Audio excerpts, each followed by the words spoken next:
Hello বন্ধুরা, দেখো আজকে বৃহস্পতিবার, আমরা 5 জন আছি, 5 জনই খাবো। এই যে ভাত বেড়ে নিয়েছি থালাতে।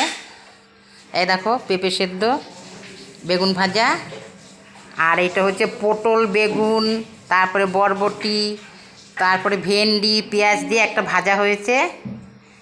আর এই দেখো নিরামিষ তরকারি, একটা ডাল হয়েছে। ডালটা আমাদের প্রত্যেক দিনই হয়, প্রতিদিনই ডালটা দেখতে পারবে। আর যে কুলেখাড়া শাক দিয়ে বাটা মাছ দিয়ে একটা ঝোল হয়েছে। আর এই যে দেখো বাটা মাছের ঝাল হয়েছে সর্ষে বাটা দিয়ে। কত বড় বড় বাটা মাছগুলো দেখো, কি সুন্দর বাটা মাছগুলো দেখো, কত সুন্দর বড় বড় বাটা। তো বাটা মাছের ঝাল হয়েছে সর্ষে বাটা দিয়ে। আর হয়েছে গিয়ে আমের টক। আমের টকটা প্রত্যেক দিনই খাওয়ার লাস্টে খুবই ভালো লাগে খেতে।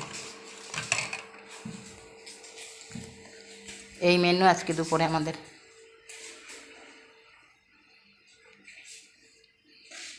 5 জনে খাবো, 5 থালায় ভাত বেড়েছি।